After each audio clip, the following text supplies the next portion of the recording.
Hey everyone, it's Lauren Smack here, real estate rookies and real estate broker out of Mississauga in Toronto. And today we are talking about starting online community. So specifically more like a Facebook group kind of stuff. I'm sure there's other communities in different formats, but the one we're talking about today is pretty much going to be Facebook online groups. So let's start. Okay. About online communities. So let's just talk about the reason why you would do this. And then after, I'm going to talk about the agenda of what we're doing. So I'm going to give a quick overview about online groups. Then we're going to have Ryan Smith from Launcher Farm talk about how you can incorporate online groups into your geographic farming as part of the strategy. And then I'm going to talk about the experiences in building the different groups that I have. And then mastermind time, ask me anything, ask Ryan anything, ask anyone anything. We'll just talk about online groups. So online groups, as a quick overview of my experience. So I started Real Estate Rookies on Facebook. That was, I guess, 4 or 5 years ago. There's more than 2,000 members. Also started the Commercial Real Estate Network of Toronto, which is called Credo. That has more than 2,000 members. I also have the Full House, which is poker playing realtors. I forget how many members there are. I haven't played any games since the start of COVID, although we did play online games. But anyways, those are like 3 groups that I think would be somewhat successful. And I won't talk about the groups that were not successful. So that's part of the first thing, which is like you just try to build it and see what happens. Okay, so that's roughly my experience in online groups. We'll talk about the specifics about the 3 later on. But now I'd like to pass it off to Ryan from Launcher Farm. Awesome. Ryan, can you share your screen and talk? Yep, give me 1 sec. I'm just going to share over now. Can you see it okay? Should be just loading. Can you see that? Or can you hear me? Sorry, I was muted. Okay, you're good? Yes, I can see it okay. Okay, awesome.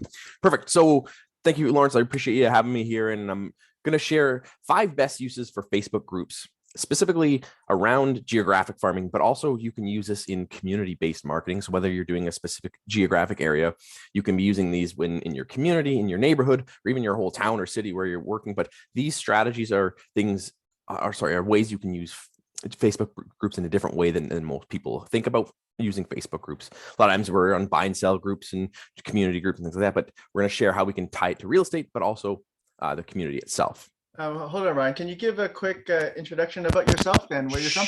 Sure, yeah, absolutely. So I'm Ryan Smith. I'm the creator and founder of Launcher Farm. So I teach agents how to do geographic farming.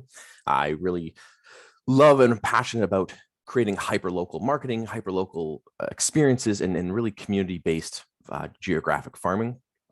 I teach agents farming is very different than the way most agents have done farming in the past. A lot of times people think about farming as postcards and door knocking, and the reality those are just strategies. The truth is real farming is becoming that community ambassador, being an expert, and building relationships in the community. And if you do it correctly, you can build a solid business, but you have to be hyper-focused and put your time and attention into that. So that's kind of the Coles notes of who I am. So is that good? You happy with that? Yeah, sounds good. All right. So who here uses Facebook groups for your business then? Yeah, I do. That's good. I guess just keep talking. Okay. If you do, put it in the chat. But I want to share different ways and how we can do it. Because again, a lot of agents have used them differently and in different ways. And there's not one right way or one wrong way. It really depends on how you want to build the business and how you want to do it. So there's 5 ways that I think that are very valuable and can have an impact. So there's community type groups, there's real estate groups, there's client groups, things to do, and personal interest groups. So I'm going to go through quickly because we don't have a lot of time. So I want to share some highlights on why we'd want to be using these types of groups and how we can implement it into our business. So the first is a neighborhood type group or a community group. The nice thing with a neighborhood or community group is it connects with a larger audience in the community that you're serving. So if you do have a farm, you're able to reach a broader audience because it's about the community, it's about the neighborhood, and there's a lot more people that would be interested in that compared to some of the other things we're going to talk about in a second. There's a lot of topics that you can use with community groups because there's all different things you can be sharing. There's community news, there's updates, there's local businesses. You can be sharing tips and tricks. There's all different things you can be using to consistently add content and add value to that group. The other reason why community groups and neighborhood groups are so important is you get the community involved directly, because it's the community they're in, they're involved, they want to be part of it. So they're engaging, they're asking questions, they're answering questions, they're sharing information, and you get a lot more involvement versus a Facebook page, which I could talk about a whole session on just the difference between Facebook groups and pages. But when you get the community involved, you're going to get more participation, you're going to get more organic conversations, you're going to get more people following and being interested in what you're sharing. And then as a result, you're going to get more content by the members because they're helping share the content. You don't have to do all that yourself. Lawrence can attest, I'm sure, when you're starting to get a group going, it's very hard to get people to engage and get interaction up front and try to get people to post questions. And when you create a community group that's built for the neighborhood, when the members start sharing content and they start engaging, they start asking questions, again, it becomes more organic, it becomes more natural, and then content starts to flow. But it does take a little bit of planning up front and a little bit of work up front, a lot of work up front to really get it to take off. But once that happens and the members start sharing content, it becomes its own little community online. And that's how you create a lot more value for the community that you're serving. So that's an easy one to get set up, and it's an easy one to get running because there's a lot of content ideas that you can use. If you want, there's an option is to create a real estate group specific to real estate. So it could be a community-based real estate group. So it could be real estate happening in that neighborhood that you're farming or the town or the city that you're in. And the nice thing with these real estate type groups based on community is you're able to promote your listings and do that in an easy way because it's, the members that are there are in the community. They are able to participate in and see local listings and that are hyper local to the area. So if you have listings coming up in your farm, you're able to share that with people and allow people to see what's going on. And then you can also promote borrowed listings. That's another thing I teach is how to borrow listings to get exposure and get more leads coming in. But one of the big reasons why real estate groups are so powerful is it creates high visibility and a high positioning factor because people are seeing that you're the go-to person. When they see that you're that expert and you're championing the neighborhood with real estate information, people are going to want to connect with you and position you as that go-to person when it comes to real estate. And then the other reason why real estate groups are so impactful is you get inside knowledge on what's happening. You'll know what's coming up as far as listings go. You'll get to see what's happening with the real estate market. You'll be able to ask questions about real estate. And again, you'll be able to find out more information for your clients and for potential clients to help use that to convert more deals. Now, some people may not like real estate groups because they're a lot of time, but there's not a lot of interest because it's not the same as a community group specifically where there's a lot of different topics. With real estate, it's very specific and very niche, if you will, because not everyone's thinking about real estate, but if done correctly, can be very impactful. So those are the two most common ones. There's a few other ones that you can do that will add value. Another one is to do a things to do group. And this is something that I did years ago when I moved. If people don't know my story, I'm on my fourth time moving into a new area when I started my business. And when I moved my second time, I didn't know anyone other than the girl I was dating. And I had to get involved and I wanted to figure out what I can do in the community. So I started a 52 things blog called 52 Things to Do in Durham region. And I was getting out in the community, figuring out something to do each week. And I was sharing that. And the great thing with a things to do group is, again, you get the community involvement because they want to know what's going on in the community. They want to know what's happening with the events. They want to know what's what and what's happening as far as fun things to do each week. So you get the community involved and they're excited about the content you're creating. And it creates a lot more traction and it's easy to get people involved and excited about it. The other thing that you can do with things to do groups is you're leveraging other people's events. So you don't have to do events each week yourself.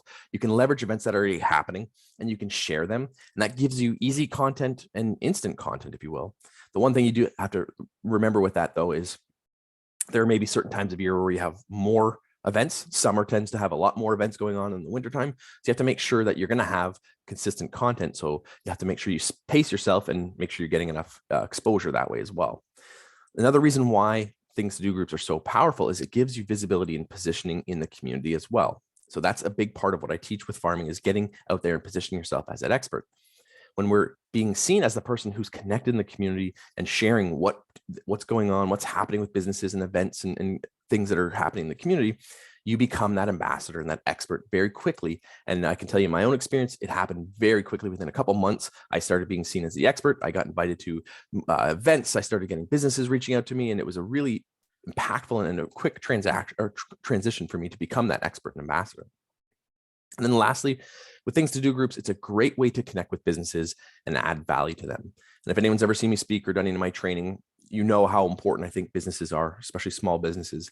And we have an opportunity to help support and promote those local businesses. And the things to do group is a great way to do that and to continually add value. And then another one is interest specific groups. So if there's something you're interested in, you may be into outdoors, maybe you're into horseback riding, or you like to do hiking, or you're a mom, or you like to read, and you can create groups that are around interests or lifestyles of things that you're into. So if you are into horseback riding, you could create a horseback riding group and connect with like-minded people. The other thing with interest specific groups is you can have more fun doing it because it's something you enjoy. People who follow me on Facebook know that I love hydroponics. I grow vegetables in my basement. So anyone follows me, I could create a hydroponic group in the community and connect with other people. Now, there may not be as many people who are interested in that, but the people that do connect with me will have a similar interest and will probably connect with me on a more personal level than just blasting out real estate information. The other thing with interest specific groups is that there's a lot less competition because there's a lot less people who are creating these types of groups or have these types of interests.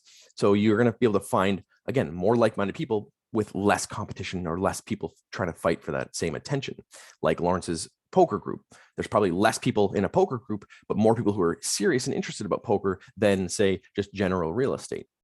And then the other thing with interest specific groups is you can create high impact content that really resonates because it's something that resonates on a high level. You're able to add a lot of value and have an impact because people really want to know that information and really want to connect with you on that type of content. And you're able to connect and build stronger relationships. And then lastly is a client group. And this is something that's a little bit different than, say, a neighborhood group or community group.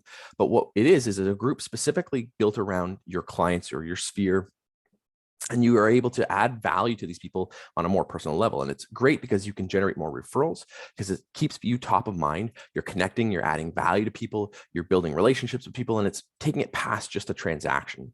And a lot of times once the people buy or sell a home, we kind of forget about them. And then we are looking for next deal. If we put our time and attention into a client group, we can, again, get back some of our time. We can add more value to our past clients and create more value overall. You're also able to promote vendors, businesses, and any things that are happening in the community to your audience as well.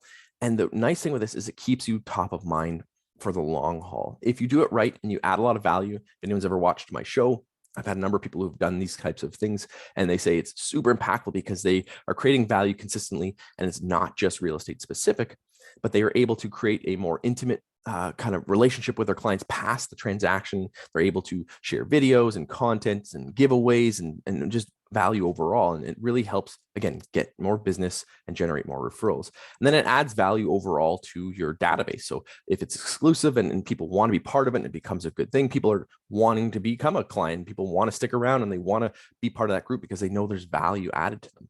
So this takes a little bit of work and it may take some money and some time and energy to do this, but it's a great way to, again, extend your reach and create more content that's going to be super valuable. So those are 5 ways that you can use Facebook groups in your farm and in your community. You just have to be willing to put the time in. And I'm sure Lawrence is going to go into a little more details on how to do that and how you can connect with people and create more content. But just think differently, and you may have to think outside the box when it comes to creating these types of groups. So if you want a bit more information, I'll just give you a quick shout out for myself. You can go to launchyourfarm.com. I have my interview show on there. I have blogs. My course information is on there as well. And there's a bonus as well. If you saw me speak, I think it was 2 weeks ago I spoke, I gave away a month for free of my Launch Your Farm Elite program. I'm offering the same thing if you guys are interested.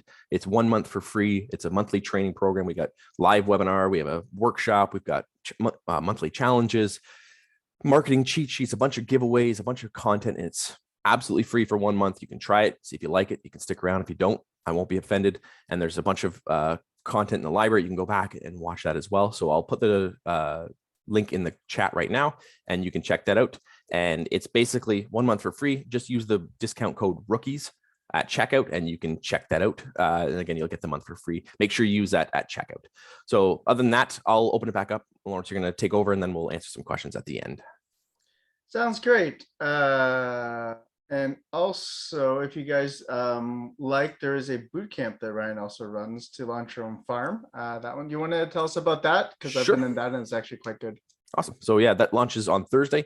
It's a 2-month program. It's 8 weeks. It's a live program. And it's basically We go through 20 different strategies that you can use in your farm, and it's layered on so that you keep adding in strategies. You can kind of pick and choose what strategies you like. It's 8 live calls over 8 weeks. The calls are all or recorded after, so you can go back and watch it any time after. It's really intense. It's meant for people who have a farm. So if you're thinking about getting launched, we have some other programs in place for that. But if you're really wanting to help stand out and create unique and extra layers into your farm, it's a great program for that. So I'll drop a link for that in as well, and people can check that out if they're interested. And that starts Thursday. So if you're interested, jump on it, because I think this is going to be the last time I do the live boot camp. So this will probably be the last time. If not, it'll be one more time. Yeah, that one's very detailed in terms of the amount of information that you give and the different work. What's it called? The amount of homework you have to do, I guess, for each week or whatever, just so that you get moving to get your farm launched. So I think it's an excellent program. Awesome. So I'll put the link in a second. So you take over and I'll grab the link while we do that then. Excellent. So let's share this out in a sec. Okay, so we finished Launch Your Farm, and now we're just going to talk about my experiences in building the groups. So first thing with the experience of building your group is really, what's your why? And I think that's important to figure out, why are you doing this? I mean, if it's just to get leads, that's one thing, but I think it's important to figure out what type of group you want to make, and hopefully you like doing it, because there's going to be this long period where it's going to feel like work. So you might as well build a group that you enjoy. So I'm going to quickly go through the 3 that I had done previously. So for example, Real Estate Rookies. The reason why I started this one is that when I started out, there are a lot of Facebook groups out there. I just didn't feel that supportive, and a lot of chatter, spam, that kind of stuff, that I personally didn't like. It was just a lot. The signal to noise ratio wasn't great, in that the amount of information coming in, there's a few nuggets that were useful, but the majority of it was just like spam or just people yelling at each other. I didn't really like that. So the goal was to build this for a group that I would like to go to. And so that's the reason why I had Rookies.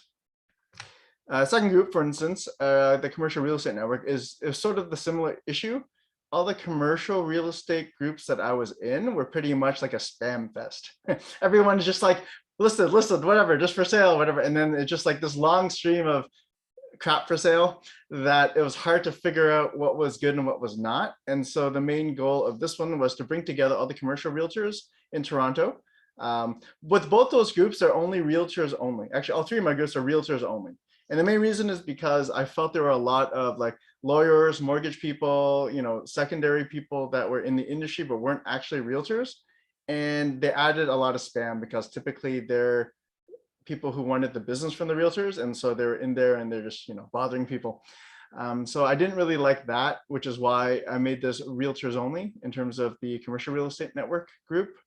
And I filter a lot for a lot of the spam, for people just posting stuff like residential, for instance. I delete it, delete it and ban kind of thing, or people who are continuously posting MLS stuff. I mean, if it's interesting and different, MLS for the commercial, for instance, is good. But oftentimes, if it's just like some office building, like an office space that you're just renting, that you want to lease out or that you want to sell, anyone who's looking for that can easily look at it on MLS. So there's no point in you posting it. That's why I really don't like that kind of stuff in the groups I want to see for commercial. And lastly, poker is just one of my passions. If you know me, I was a semi-professional poker player. I wrote a book on poker. It's published. It's at Chapters.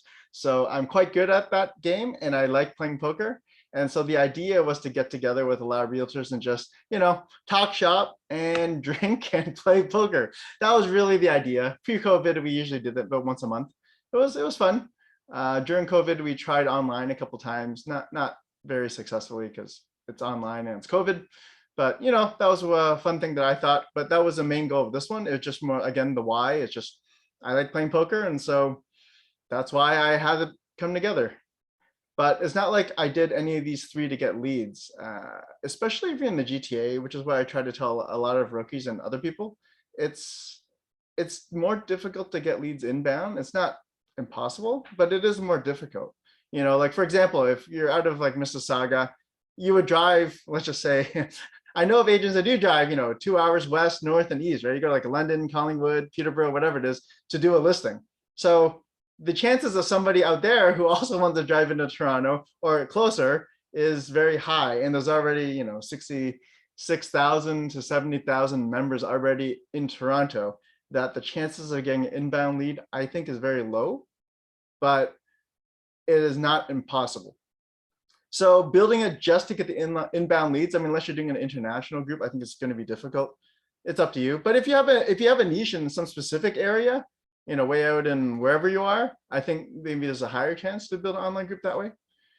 Anyway, so that's my opinion about the reason why. It's not necessarily to get leads, but it is for something that you like to do. So to recap, real estate rookies, I like to talk about education, that kind of stuff, and I didn't really like the spam and the less inclusiveness.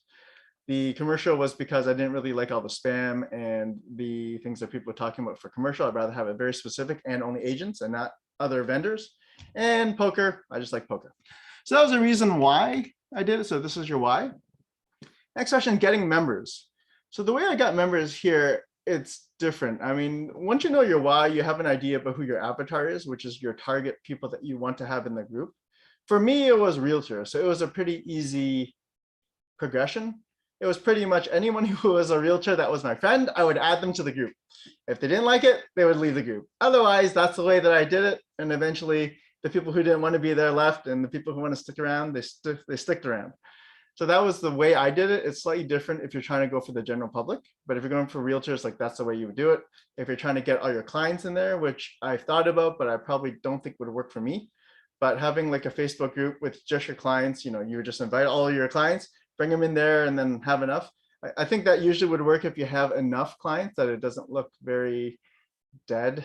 That's really the main thing. If you have hundreds of clients or that kind of stuff, it might have a community going, that kind of stuff.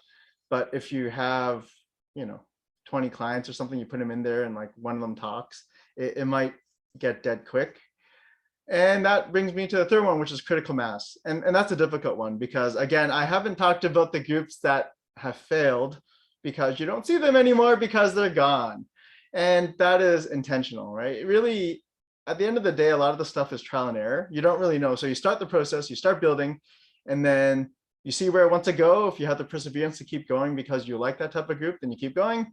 Otherwise, at some point, you just sort of close up shop and wind it up. No different than the standard, I want to start a blog or I want to do a newsletter. And, the first blog post is like, oh, I started a new blog. And the next week it's like, here's my article. And by the third week, you're like, oh, I've been busy. And then by the fourth post, it's like, oh, sorry, I haven't posted for a while. And then the fifth post is pretty much just turning off your blog. That's like the typical progression. It's not easy, but you have to keep working until you get critical mass.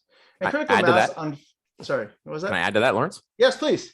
I think that also a big part of it too comes back to your why and the right members. And if you have the right why and the right type of group with the right type of members, it becomes easier to get critical mass. It may not be thousands of people, but if you have that group where you know what's important to them, the content they're going to want to see, it's easier to gain traction. And like for you with the rookies, it was geared to rookies, to newer agents. So it's easier to create content and that's easier to get that critical mass. But if you just do like a general real estate group, it's harder. So I think the critical mass happens when you create good content and stick with it, like you said. Yeah, no, that's a really, really good point. So, I mean, regarding the critical mass, I forget what I was going to say. It doesn't really matter. Sorry, cut you off. No, it's not that. I had a point that you had, and then I totally forgot it. Yeah, so the idea of critical mass. So first of all, you need the groups, you need the members in there, and then they have to just keep working. And then if they stick around, then hopefully you have critical mass that it continues on.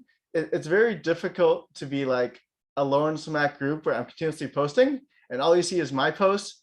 And there's no contribution. After a while, it does die, right? So it does help that you get people that think the like-minded. I guess that's what I was thinking, sorry. In the commercial, for instance, I see that in terms of critical mass, people are posting their own stuff, which is great. That's like what I want to see, right? Your critical mass when you start having other people that isn't you posting things that are relevant. So for rookies, for instance, people asking questions, posting like articles, whatever it is, that's very helpful. Similarly, with the commercial, once people start posting questions about commercial, or they start posting about their exclusive listings, that kind of stuff, it's very helpful for me to maintain the group, but also it shows that it is useful for the members that are there, and that's why they're there. And they're thankful that that type of setup is good. I have been complimented before about rookies and my other groups in that it feels like a well-tended garden. It is because I actually do tend it. I go around and delete all the spam. I kick out people that I think are disruptive or not very helpful for the group. And so when the people come to the group, they just feel, oh yeah, this isn't bad. Like this is pretty decent. But they don't see all the work that happens behind the scene, which is maintenance.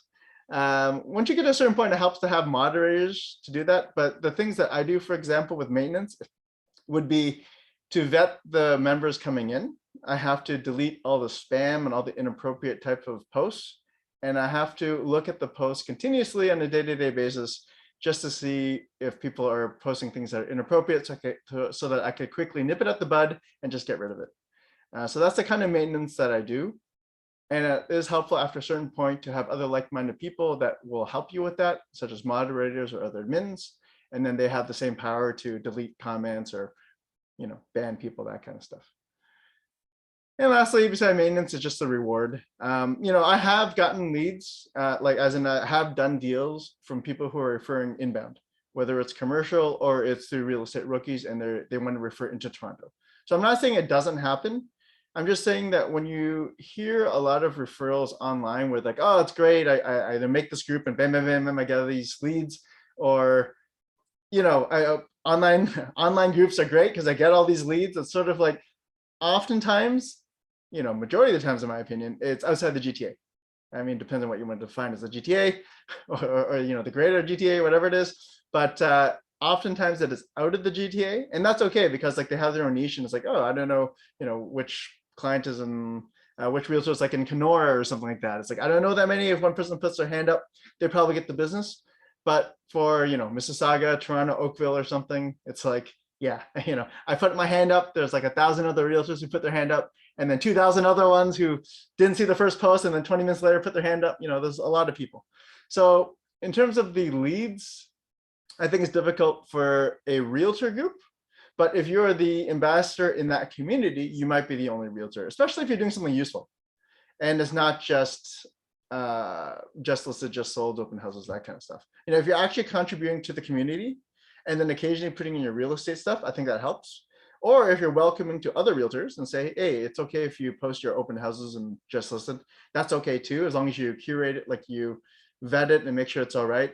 And then what I've heard for some people who do that, they basically have a talk with the realtors coming in, as members. They say, look, I just want to level with you. Like this group is one of my lead generation in any town, Ontario. Sorry, this is like my lead generation. So I just wanted to let you know that I'm okay with you doing just listed, just sold. I'm okay with you posting your open houses, but like stop, don't spam and don't start soliciting my people, because like this is part of my lead gen, but I'm happy to give you like a little bit of exposure. So some of them do actually have to talk. Some are very adamant about not having any realtors on there. That's up to you. But that is just one way of doing it if you want to do a community-based group. And I think that's all I have to add about my experiences. So let's talk about Mastermind time. This part, again, is not going to be available to the general public. So happy to answer any questions about myself, or you can ask anything about your own communities or whatever that you're trying to build. So let's take it away. And the thing for me when I'm look around at my area, there's loads of groups. I'm in Markham. There's Markham groups, there's Cornell groups, there's Stouffville groups, there's all kinds of different groups. So I'm either looking for something that's different to what they're doing, or something broader, or something more specific.